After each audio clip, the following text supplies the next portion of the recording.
Hello. So first off, I'm gonna put something on my lips because they're super dry. Then this is the Ulta brand lip oil. I haven't tried any other lip oils, but my lips just get really dry, and this helps it. Theirs is a little bit. It's kind of like, because I've seen other lip oils that are pretty thin. It's kind of like between an oil and a gloss, but I like it either way. Okay. 2022. I am going to redo the intros. I'm going to redo them for 2022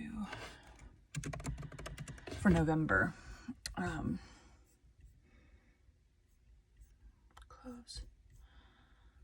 What am I looking at here?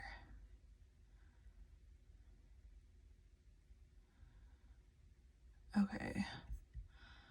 I need to file, save as template, replace existing, bite at a time books. That's not what I needed to resize. Intros. Right? Yeah. Okay. My intro file I had apparently saved as, I'd apparently saved back before I removed the files. Okay, so we're just going to redo this because literally no one's tagged me on social media, and my thing says like tag me on social media. We're going to do a special shout out Saturday post. No one's done it, so I'm guessing you guys don't give a crap. So we're going to change it. This should be...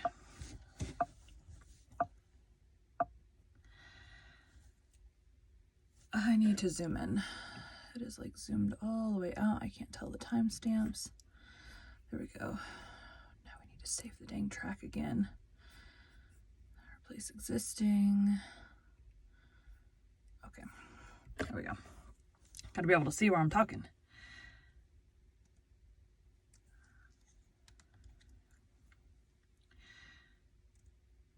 Welcome to Bite at a Time Books, where we read you your favorite classics one bite at a time.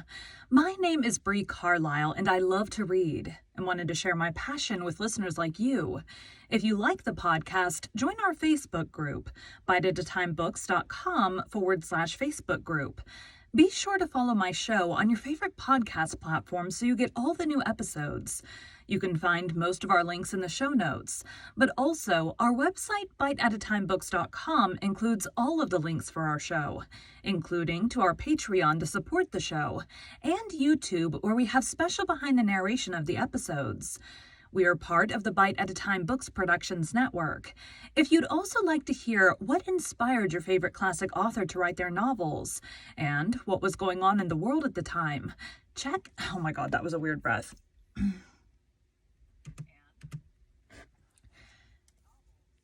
And what was going on in the world at the time, check out the Bite at a Time Books podcast.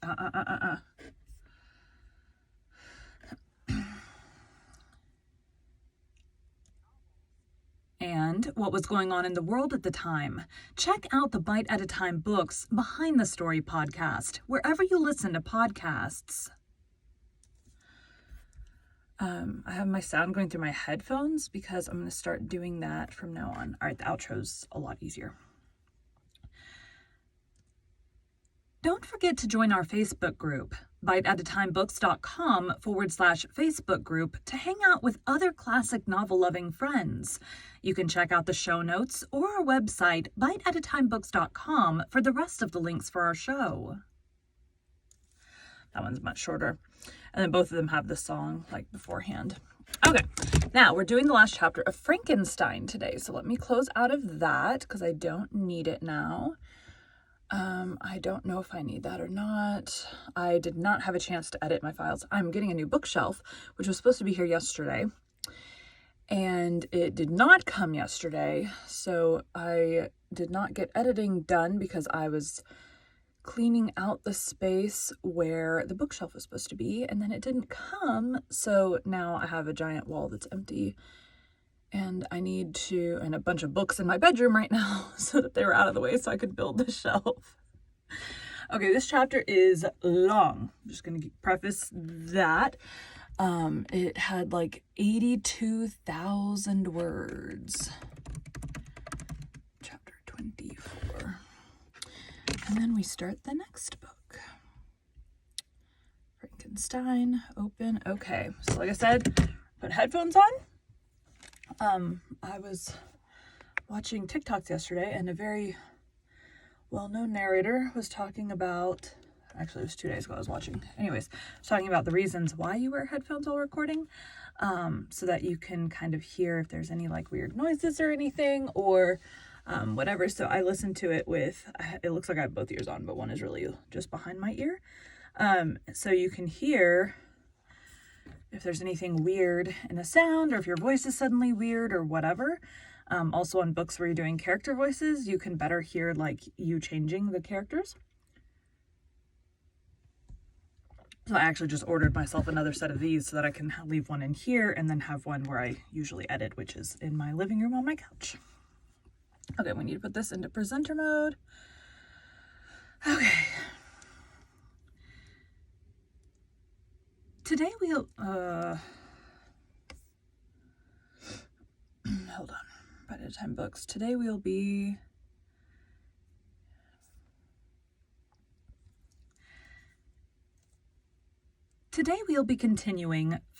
finishing. Today we'll be finishing Frankenstein by Mary Shelley. No, hold on, bite, it's gotta have bite in there. Today we'll be reading The Last Bite of Frankenstein by Mary Shelley. Chapter 24. My present situation was one in which all voluntary thought was swallowed up and lost.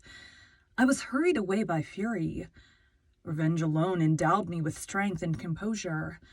It molded my feelings and allowed me to be calculating and calm at periods when otherwise delirium or death would have been my portion. My first resolution was to quit Geneva forever, my country, which when I was happy and beloved was dear to me. Now in my adversity became hateful. I provided myself with a sum of money, together with a few jewels which had belonged to my mother and departed. And now my wanderings began, which are to cease but with life. I have traversed a vast portion of the earth and have endured all the hardships which travelers in deserts and barbarous countries are wont to meet. How I have lived I hardly know. Many times I've stretched my failing limbs upon the sandy plain and prayed for death, but revenge kept me alive. I dared not die and leave my adversary in being. It's got to scroll up a little bit.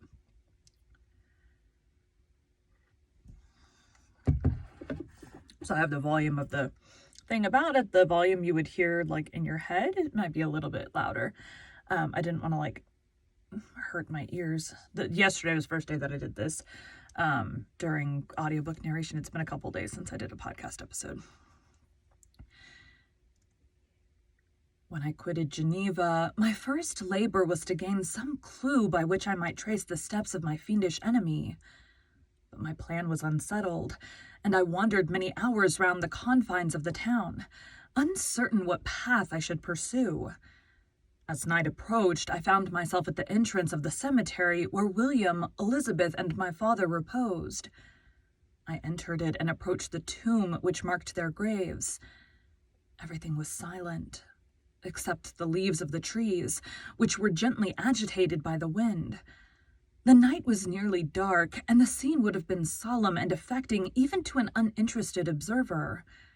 The spirits of the departed seemed to flit around and to cast a shadow, which was felt but not seen around the head of the mourner. The deep grief which this scene had at first excited quickly gave way to rage and despair.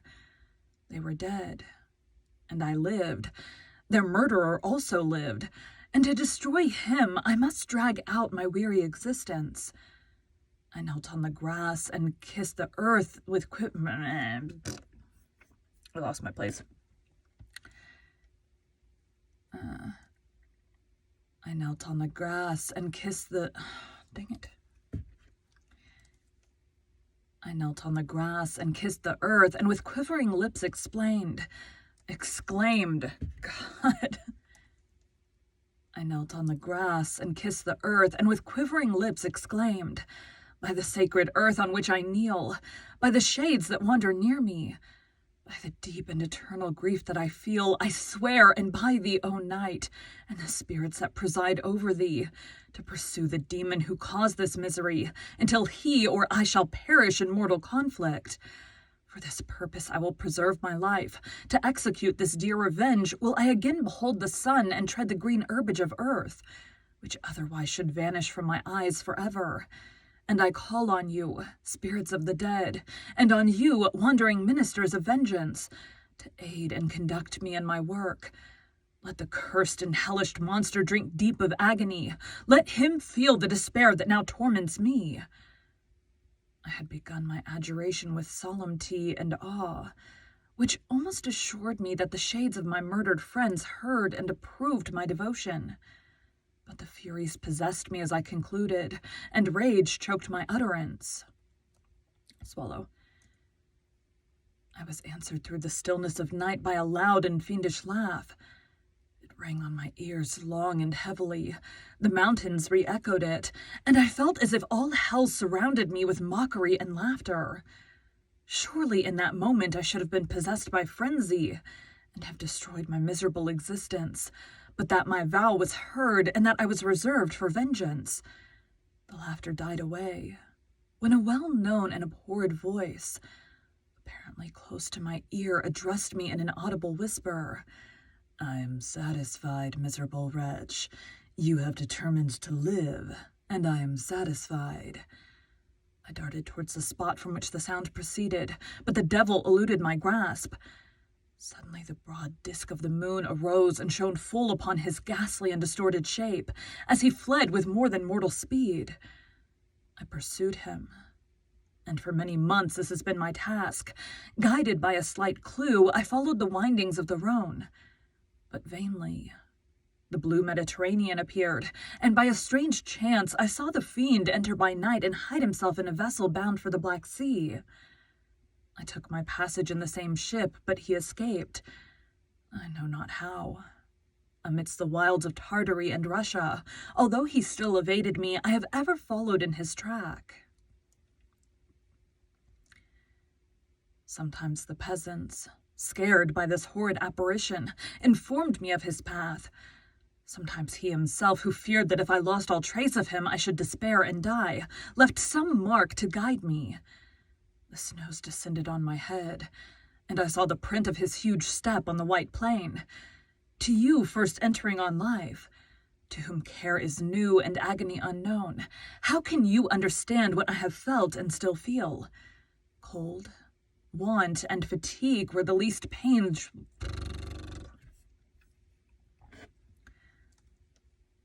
Want and fatigue were the least pains which I was destined to endure. I was cursed by some devil and carried about with me my eternal hell. Yet still a spirit of good followed and directed my steps, and when I most murmured would suddenly extricate me from seemingly insurmountable difficulties. Sometimes when nature, overcome by hunger, sank under the exhaustion, a repast was prepared for me in the desert that restored and inspirited me.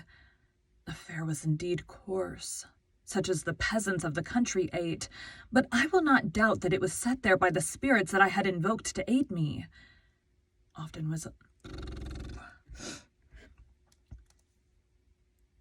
when all was dry, the heavens cloudless, and I was parched by thirst, a slight cloud would bedim the sky, shed the few drops that revived me, and vanish. I followed when I could the courses of the rivers, but the demon generally avoided these, as it was here that the population of the country chiefly collected. In other places human beings were seldom seen, and I generally subsisted on the wild animals that crossed my path. I had money with me and gained the friendship of the villagers by distributing it, or I brought with me some food that I had killed, which after taking a small part, I always presented to those who had provided me with fire and utensils for cooking. My life as it passed thus was indeed hateful to me, and it was during sleep alone that I could taste joy. Oh, blessed sleep! Often when most miserable, I sank to repose, and my dreams lulled me even to rapture. The The spirits that guarded me had provided these moments, or rather hours, of happiness that I might retain strength to fulfill my pilgrimage. Deprived of this respite, I should have sunk under my hardships. During the day, I was sustained and inspirited by the hope of night. For in sleep I saw my friends, my wife, and my beloved country. Again, I saw the benevolent countenance of my father, heard the silver tones of my Elizabeth's voice, and beheld Clerval enjoying health and youth. It's also helping me know when I need to swallow. Often when wearied by a toilsome march, I persuaded myself that I was dreaming until night should come, and that I should then enjoy reality in the arms of my dearest friends. What agonizing fondness did I feel for them? How did I cling to their dear forms, as sometimes they haunted even my waking hours, and persuade myself that they still lived?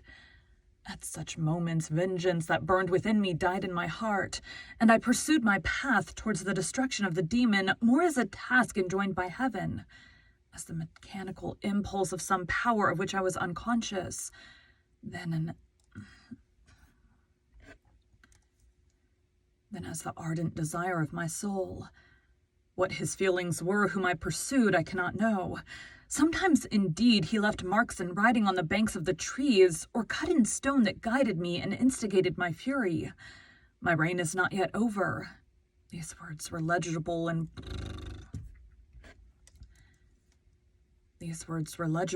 one of these inscriptions. You live, and my power is complete. Follow me, I seek the everlasting ices of the north, where you will feel the misery of cold and frost to which I am impassive. You will find near this place, if you follow not too tardily, a dead hare. Eat and be refreshed. Come on, my enemy. We have yet to wrestle for our lives, but many hard and miserable hours must you endure until that period shall arrive. Scoffing devil, again do I vow vengeance. Again do I devote thee, miserable fiend, to torture and death. Never will I give up my search until he or I perish. And then with what ecstasy shall I join my Elizabeth and my departed friends, who even now prepare for me the reward of my tedious toil and horrible pilgrimage? As I still pursued my journey to the northward, the snows thickened and the cold increased in a degree almost too severe to support. The peasants were shut up in their hovels, and only a few of the most hardy ventured forth to seize the animals whom starvation had forced from their hiding places, to seek for prey. The rivers were covered with ice, and no fish could be procured, and thus I was cut off from my chief article of maintenance. Ow. Excuse me.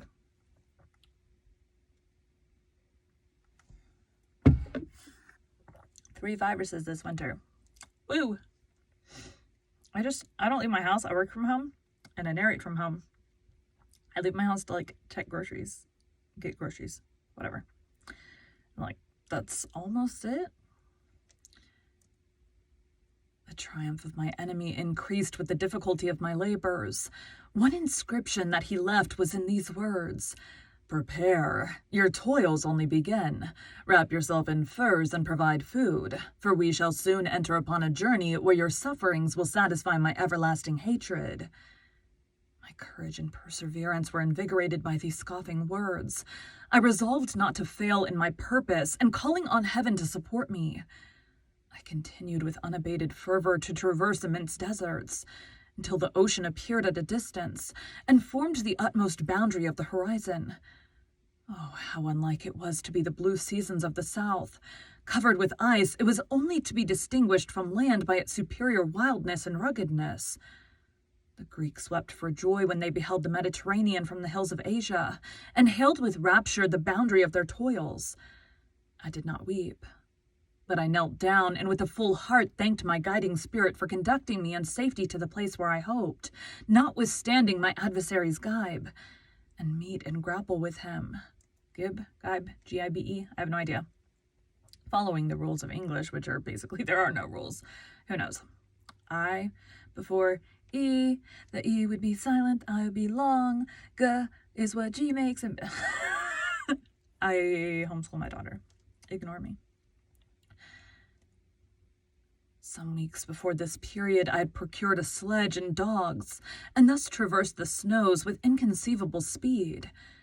I know not whether the fiend possessed the same advantages, but I found that as before I had daily lost ground in the pursuit, I now gained on him. So much so that when I first saw the ocean, he was but 1 day's journey in advance, and I hoped to intercept him before he should reach the beach. With new courage, therefore, I pressed on, and in 2 days arrived at a wretched hamlet on the seashore. I inquired of the inhabitants concerning the fiend and gained accurate information. A gigantic monster, they said, had arrived the night before, armed with a gun and many pistols, putting to flight the inhabitants of a solitary cottage through fear of his terrific appearance. He had carried off their store of winter food, and placing it in a sledge, to draw which he had seized on a numerous drove of trained dogs, he had harnessed them, and the same night, to the joy of the horror-struck villagers, had pursued his journey across the sea in a direction that led to no land, and they conjectured that he must speedily be destroyed by the breaking of the ice, or frozen by the eternal frosts. Swallow. I put both ears on, because there's like a sound that I can't tell is there, and because I can hear it out of the one ear. On hearing this information, I suffered a temporary access of despair. He had escaped me, and I must commence a destructive and almost endless journey across the mountainous. And I must commence a destructive and almost endless journey across the mountainous. And I must commence a destructive and almost endless journey across the mountainous ices of the ocean, amidst cold that few of the inhabitants could long endure, and which I, the native of a genial and sunny climate, could not hope to survive. Yet at the idea that the fiend should live and be triumphant, my rage and vengeance returned, and like a mighty tide overwhelmed every other feeling. After a slight repose, during which the spirits of the dead hovered round, and instigated me to toil and revenge, I prepared for my journey. I exchanged my land sledge for one fashioned for the inequalities of the frozen ocean, and purchased a plentiful stock of provisions.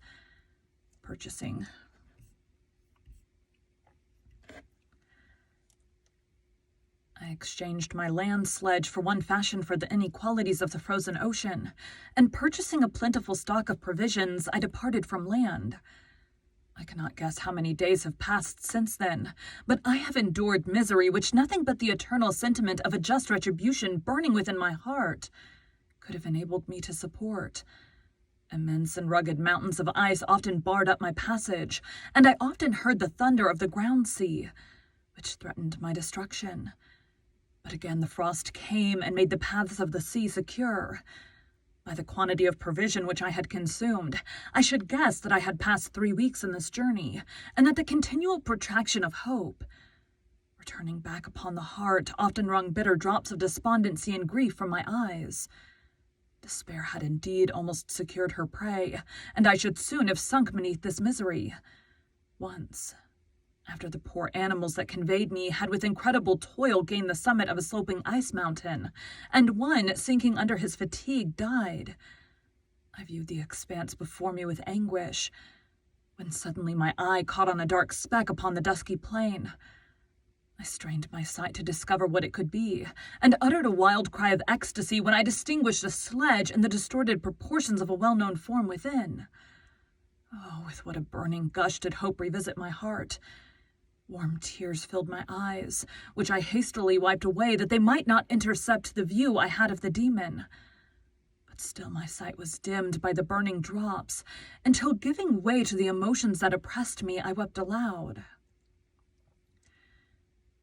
But this was not the time for delay.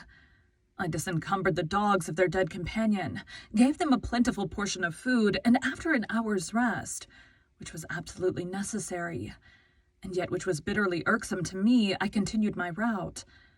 The sledge was still visible, nor did I again lose sight of it except at the moment for a short time. Some ice rock concealed it with its intervening crags. I indeed perceptibly gained on it, and when after nearly 2 days' journey I beheld my enemy at no more than a mile distant, My heart bounded within me.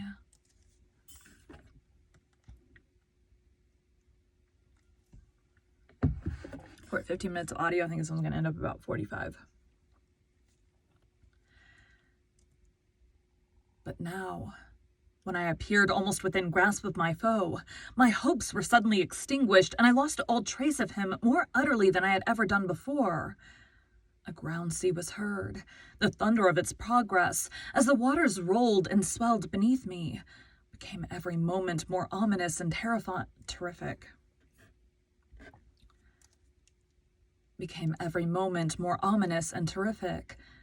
I pressed on, but in vain. The winds arose, the sea roared, and as with the mighty shock of an earthquake, it split and cracked with a tremendous and overwhelming sound. The work was soon finished. In a few minutes, a tumultuous sea rolled between me and my enemy, and I was left drifting on a scattered piece of ice that was continually lessening, and thus preparing me for a hideous death. In this manner, many appalling hours passed. Several of my dogs died, and I myself was about to sink under the accumulation of distress, when I saw your vessel, riding at anchor and holding forth to me hopes of succor and life. I had no conception that vessels ever came so far north, and was astounded at the sight. I quickly destroyed part of my sledge to construct oars, and by these means was enabled, with infinite fatigue, to move my ice raft in the direction of your ship. I had determined, if you were going southward, still to trust myself to the mercy of the seas, rather than abandon my purpose. I hoped to induce you to grant me a boat with which I could pursue my enemy, but your direction was northwards. You took me on board when my vigor was exhausted, and I should soon have sunk under my multiplied hardships and to a death which I still dread, for my task is unfulfilled. Oh, when my guiding spirit in conducting me to the demon allow me the rest I so much desire, or I must die, and yet he live? If I do, swear to me, Walton, that he shall not escape, that you will seek him and satisfy my vengeance in his death. Do I dare to ask of you to undertake my pilgrimage, to endure the hardships that I have undergone? No, I am not so selfish. Yet when I am dead, if he should appear, if the ministers of vengeance should conduct him to you, swear that he shall not live. Swear that he shall not triumph over my accumulated woes, and survive to add to the list of his dark crimes. He is eloquent and persuasive, and once his words had even power over my heart. But trust him not. His soul is as hellish as his form, full of treachery and fiend-like malice. Hear him not. Call on the names of William, Justine, Clerval, and Elizabeth, my father and of the wretched Victor, and thrust your sword into his heart. I will hover near and direct the steel aright. Walton in continuation. I don't like that. I'm just going to cut that out. August 26th, 17. You have read this strange and terrific story, Margaret, and do you not feel your blood congeal with horror, like that which even now curdles mine? Sometimes seized with sudden agony, he could not continue his tale. At others, his voice broken, yet piercing, uttered with difficulty the words so replete with anguish. His fine and lovely eyes were now lighted up with indignation, now subdued to downcast sorrow and quenched in infinite wretchedness. Sometimes he commanded his countenance in tones, and related the most horrible incidents with a tranquil voice, suppressing every mark of agitation.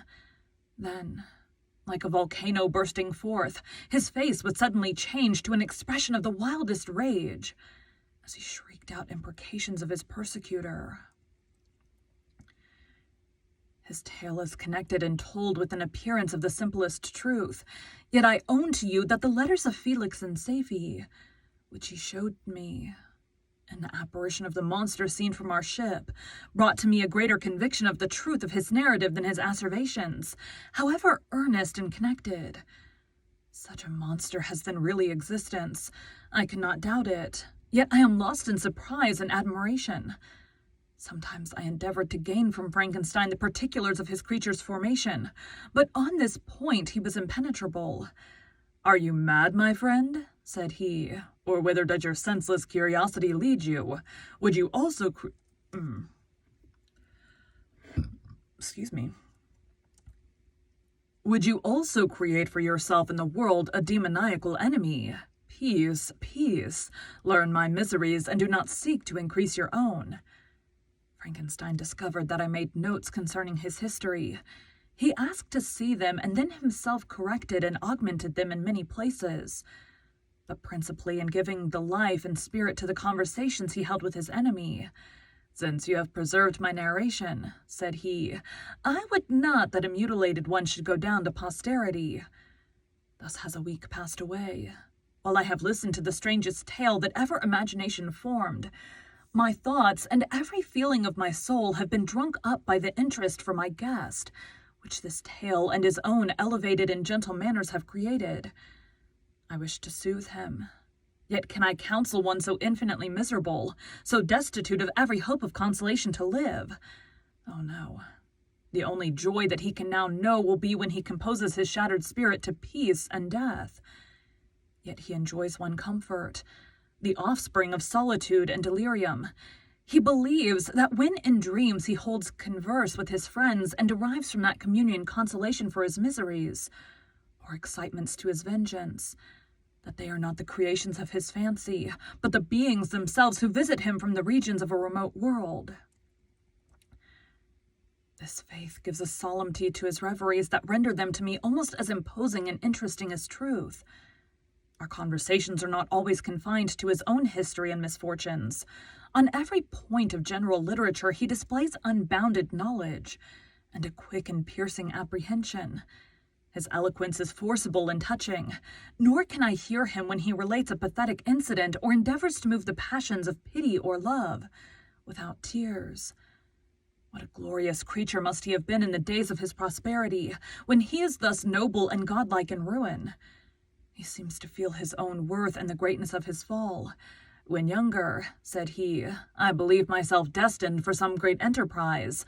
My feelings are profound, but I possessed a coolness of judgment that fitted me for illustrious achievements. This sentiment of the worth of my nature supported me when others would have been oppressed, for I deemed it criminal to throw away in useless grief those talents what might be useful to my fellow creatures. When I reflected on the work I had completed, no less a one than the creation of a sensitive and rational animal, I could not rank myself with the herd of common projectors. But this thought, which supported me in the commencement of my career, now serves only to plunge me lower in the dust. All my speculations and hopes are as nothing, and like the archangel who aspired to omnipotence, I am chained in an eternal hell. My imagination was vivid, yet my powers of analysis and application were intense. By the union of these qualities, I conceived the idea and executed the creation of a man. Even now I cannot recollect without passion my reveries while the work was incomplete. I trod heaven in my thoughts, now exulting in my powers, now burning with the idea of their effects. From my infancy I was imbued with high hopes and a lofty ambition. But how am I sunk? Oh, my friend, if you had known me as I once was, you would not recognize me in this state of degradation. Despondency rarely visited my heart. A high destiny seemed to bear me on until I fell, never again to rise. Must I then lose this admirable being? I have longed for a friend. I have sought one who would sympathize with and love me. Behold, on these desert seas I have found such a one, but I fear I have gained him only to know his value and lose him. I would reconcile him to life, but he repulses the idea. I thank you, Walton, he said, for your kind intentions towards so miserable a wretch. But when you speak of new ties and fresh affections, think you that any can replace those who are gone? Can any man be to me as Clerval was, or any woman another Elizabeth? Even where the affections are not strongly moved by any superior excellence, the companions of our childhood always possess a certain power over our minds, which hardly any later friend can obtain. They know our infantine dispositions, which, however they may be afterwards modified, are never eradicated, and they can judge of our actions with more certain conclusions as to the integrity of our motives. A sister or a brother, can never, unless indeed such symptoms have been shown early, suspect the other of fraud or false dealing, when another friend, however strongly he may be attached, may in spite of himself be contemplated with suspicion. But I enjoyed friends, dear not only through habit and association, but from their own merits and wherever I am.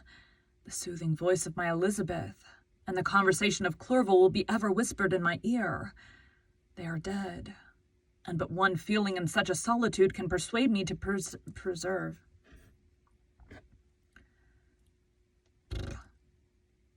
And but one feeling in such a solitude can persuade me to preserve my life. If I were engaged in any high undertaking or design, fraught with extensive utility to my fellow creatures, then could I live to fulfill it. But such is not my destiny. I must pursue and destroy the being to whom I gave existence. Then my lot on earth will be fulfilled, and I may die. My beloved sister. September 2nd. I write to you encompassed by peril and ignorant, whether I am ever doomed to see again dear England and the dearer friends that inhabit it. I am surrounded by mountains of ice which admit no escape, and threaten every moment to crush my vessel. The brave fellows whom I have persuaded to be my companions look towards me for aid, but I have none to bestow. There is something terribly appalling in our situation, yet my courage and hopes do not desert me. Yet it is terrible to reflect that the lives of all these men are endangered through me. If we are lost, my mad schemes are the cause. And what, Margaret, will be the state of your mind? You will not hear of my destruction, and you will anxiously await my return. Years will pass, and you will have visitings of despair, and yet be tortured by hope. Oh, my beloved sister, the sickening failing of your heartfelt expectations is, in prospect, more terrible to me than my own death. But you have a husband and lovely children. You may be happy. Heaven bless you and make you so. My unfortunate guest regards me with the tenderest compassion. He endeavors to fill me with hope and talks as if life were a possession which he valued. He reminds me how often the same accidents have happened to other navigators who have attempted this sea. And in spite of myself, he fills me with cheerful auguries. Even the sailors feel the power of his eloquence. When he speaks, they no longer despair. He rouses their energies, and while they hear his voice, they believe these vast mountains of ice are molehills which will vanish before the resolutions of man. These feelings are transitory. Each day of expectation delayed fills them with fear, and I almost dread a mutiny caused by this despair. September 5th. A scene has just passed of such uncommon interest that although it is highly probable that these papers may never reach you, yet I cannot forbear recording it. We are still surrounded by mountains of ice, still in imminent danger of being crushed in their conflict. The cold is excessive.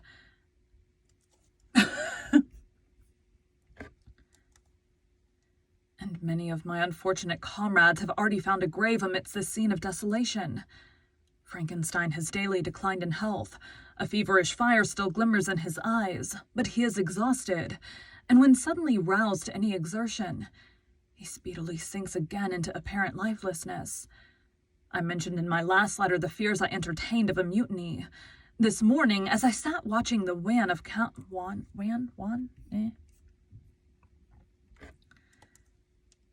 This morning, as I sat watching the wan of countenance of my friend, his eyes half closed and his limbs hanging listlessly, I was roused by half a dozen of the sailors, who demanded admission into the cabin.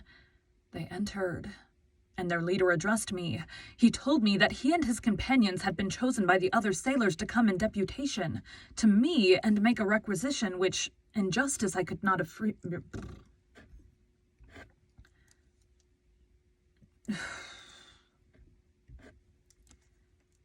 In justice, I could not refuse. We were immured in ice and should probably never escape, but they feared that if, as was possible, the ice should dissipate and a free passage be opened, I should be rash enough to continue my voyage and lead them into fresh dangers, after they might happily have surmounted this. They insisted, therefore, that I should engage with the solemn promise that if the vessel should be freed, I would instantly direct my course southwards. This speech troubled me. I had not despaired, nor had I yet conceived the idea of returning if set free. Yet could I, in justice, or even in possibility, refuse this demand? I hesitated before I answered, when Frankenstein, who had been at first been silent, and indeed appeared hardly to have force enough to attend, now roused himself. His eyes sparkled, and his cheeks flushed with momentary vigor. Turning towards the men, he said, "What do you mean? What do you demand of your captain? Are you then so easily turned from your design? Did you not call this a glorious expedition? And wherefore was it glorious?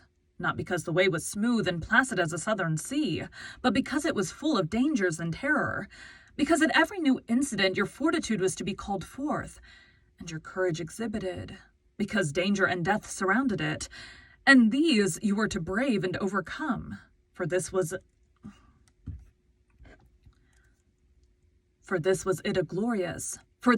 it an honorable undertaking. You were hereafter to be hailed as the benefactors of your species, your names adorned as belonging to brave men who encountered death for honor and the benefit of mankind.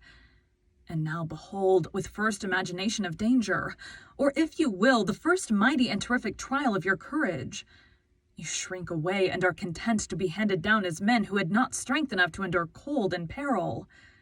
And so, poor souls, they were chilly and returned to their warm firesides. Why, that requires not this preparation. Ye need not have come thus far and dragged your captain to the shame of a defeat, merely to prove yourselves cowards. Oh, be men. Or be more than men. Be steady to your purposes and firm as a rock. This ice is not made of such stuff as your hearts may be. It is mutable and cannot withstand you if you say that it shall not. Do not return to your families with the stigma of disgrace marked on your brows. Return as heroes who have fought and conquered, and who know not what it is to turn their backs on the foe." He spoke this with a voice so modulated to the different feelings expressed in his speech, with an eye so full of lofty design and heroism, that can you wonder that these men were moved? They looked at one another, and were unable to reply. I spoke. I told them to retire and consider of what had been said, that I would not lead them further north if they strenuously desired the contrary, but that I hoped that with reflection their courage would return. They retired, and I turned towards my friend, but he was sunk in languor and almost deprived of life. How all this will terminate, I know not, but I had rather die than return shamefully, my purpose unfulfilled. Yet I fear such will be my fate. The men unsupported by the ideas of glory and honor can never willingly continue to endure their present hardships.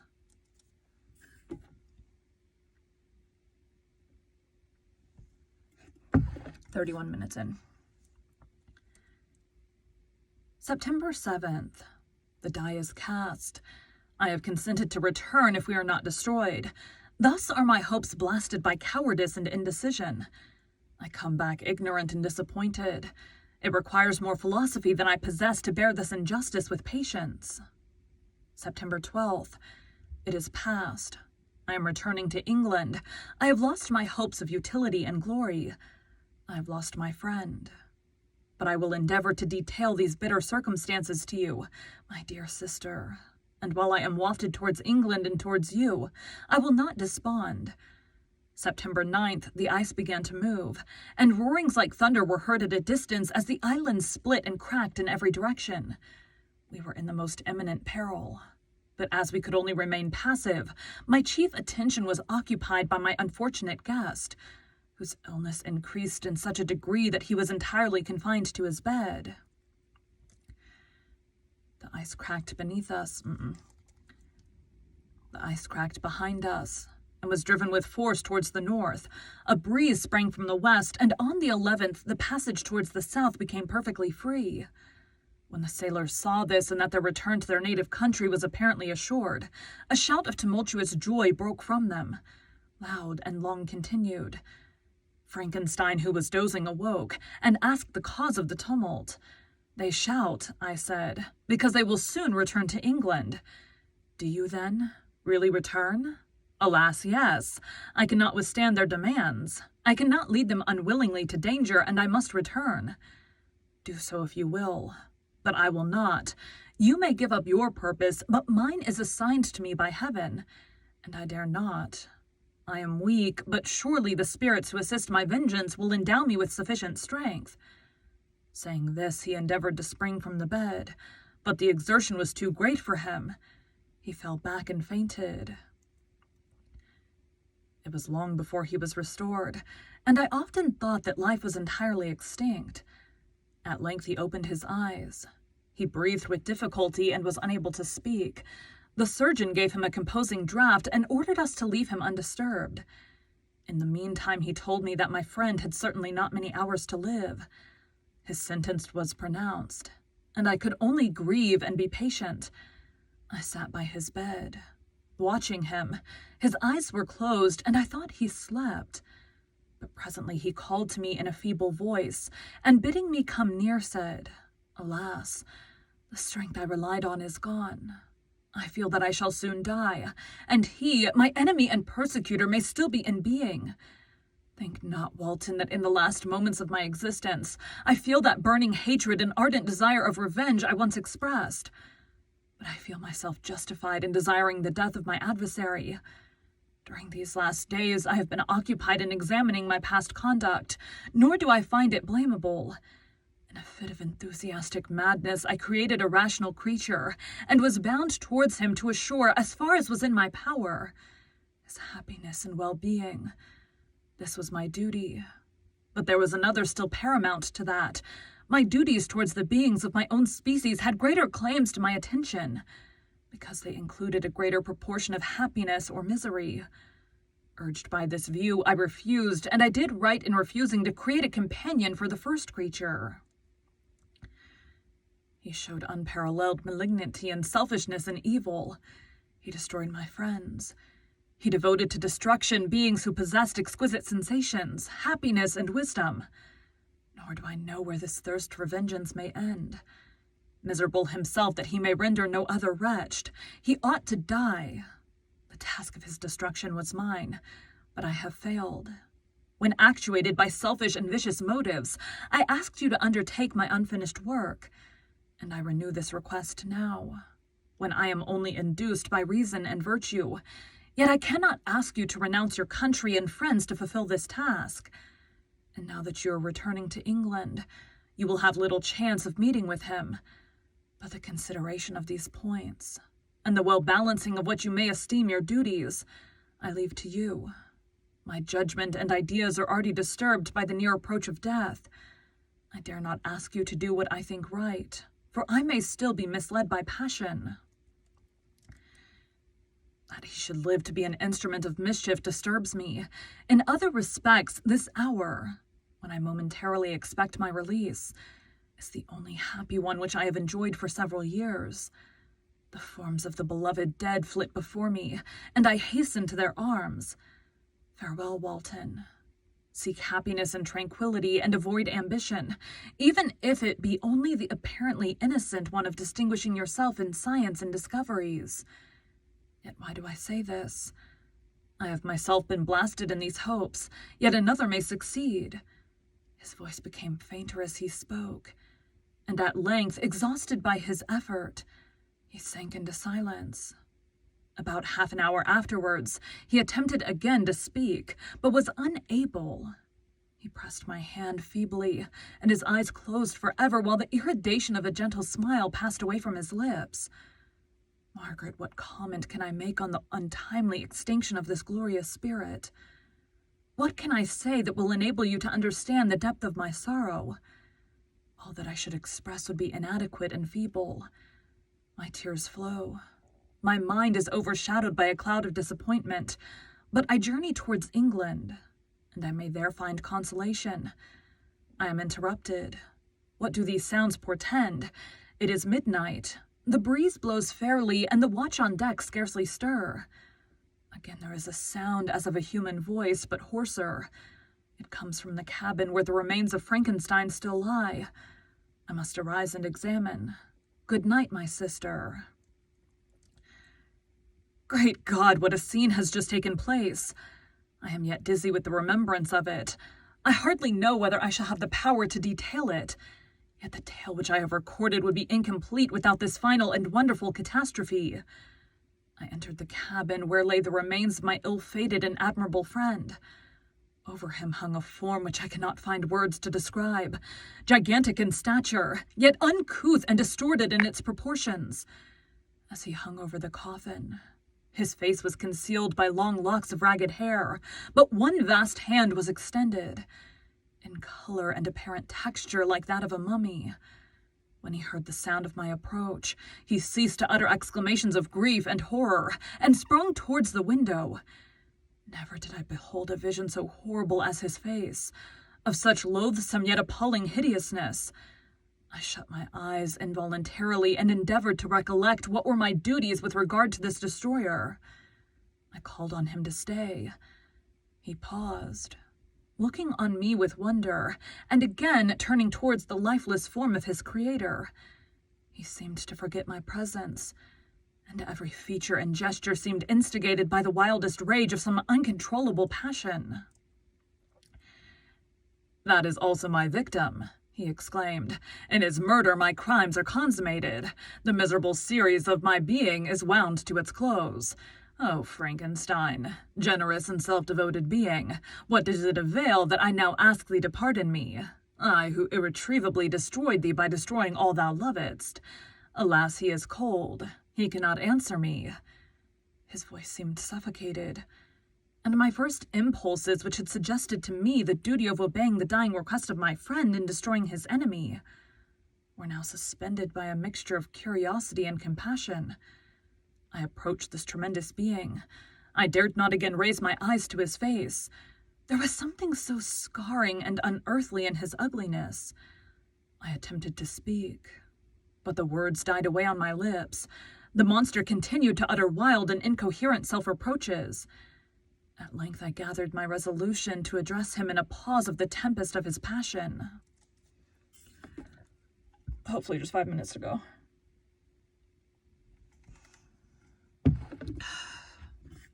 I'm pretty sure my bookshelf just got here. There's motion at my front door.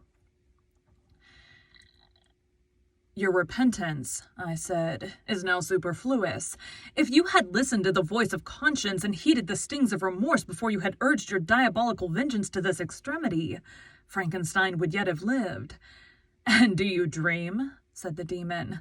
"Do you think that I was then dead to agony and remorse? He continued, pointing to the corpse, "he suffered not in the consummation of the deed. Oh, not the 10,000th portion of anguish that was mine during the lingering detail of its execution. A frightful selfishness hurried me on, while my heart was poisoned with remorse. Think you that the groans of Clerval were music to my ears? My heart was fashioned to be susceptible of love and sympathy, and when wretched by misery to vice and hatred, it did not endure the violence of the change without torture such as you cannot even imagine. After the murder of Clerval, I returned to Switzerland, heartbroken and overcome. I pitied Frankenstein. My pity amounted to horror. I abhorred myself. But when I discovered that he, the author at once of my existence and of its unspeakable torments, dared to hope for happiness, that while he accumulated wretchedness and despair upon me, he sought his own enjoyment in feelings and passions, from the indulgence of which I was forever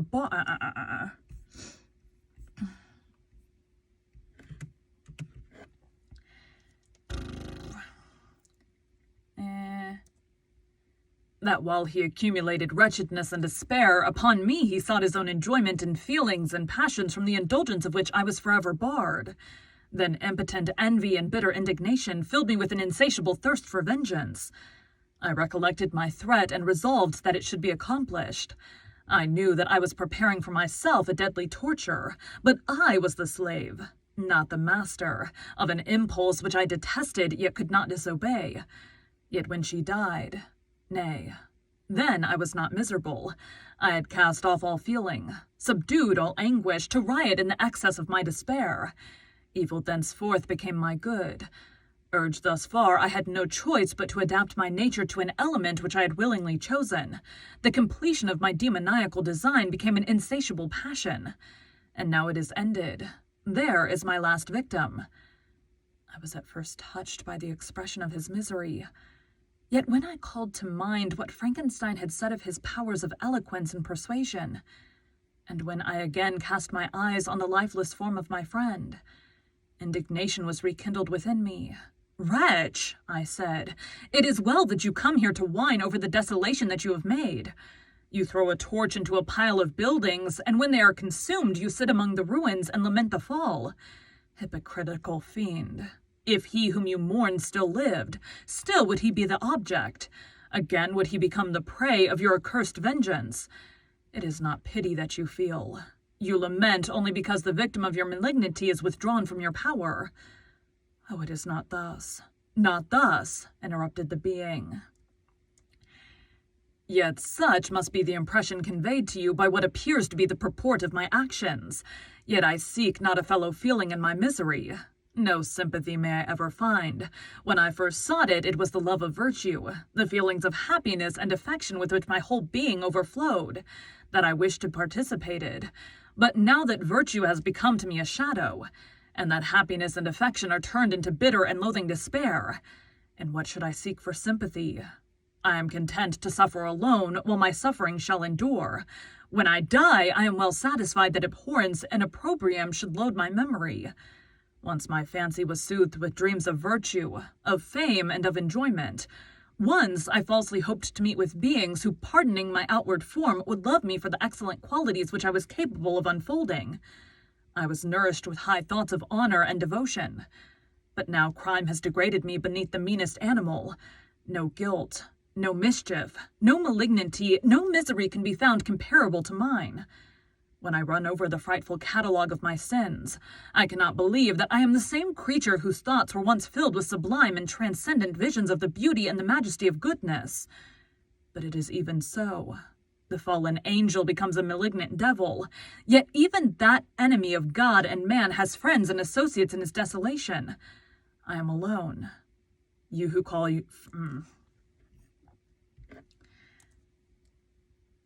call Frankenstein your friend seem to have a knowledge of my crimes and his misfortunes, but in the detail which he gave you of them he could not sum up the hours and months of misery which I endured wasting in impotent passions. For while I destroyed his hopes, I did not satisfy my own desires. They were forever ardent and craving. Still I desired love and fellowship, and I was still spurned. Was there no injustice in this? Am I to be thought the only criminal when all humankind sinned against me? Why do you not hate Felix, who drove his friend from his door with contumely? Why do you not execrate the rustic who sought to destroy the savior of his child? Nay, these are virtuous and immaculate beings. I, the miserable and abandoned, am an abortion to be spurned at, and kicked and trampled on. Even now my blood boils at the recollection of this injustice. But it is true that I am a wretch. I have murdered the lovely and the helpless.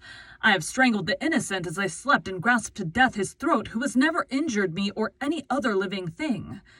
I have devoted my Creator, the select specimen of all that is worthy of love and admiration among men, to misery. I have pursued him even to that irremediable ruin. There he lies, white and cold in death. You hate me, but your abhorrence cannot equal that with which I regard myself. I look on the hands which executed the deed. I think on the heart in which the imagination of it was conceived, and long for the moment when these hands will meet my eyes, when that imagination will haunt my thoughts no more. Fear not that I shall be the instrument of future mischief. My work is nearly complete. Neither yours nor any man's death is needed to consummate the series of my being, and accomplish that which must be done, but it requires my own. Do not think that I shall be slow to perform this sacrifice. I shall quit your vessel on the ice raft which brought me thither, and shall seek the most northern extremity of the globe.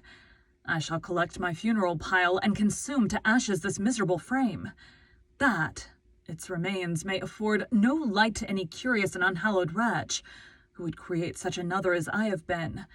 I shall die. I shall no longer feel the agonies which now consume me, or be the prey of feelings unsatisfied yet unquenched. He is dead who called me into being, and when I shall be no more, the very remembrance of us both will speedily vanish. I shall no longer see the sun or stars, or feel the winds play on my cheeks. Light, feeling, and sense will pass away, and in this condition must I find my happiness.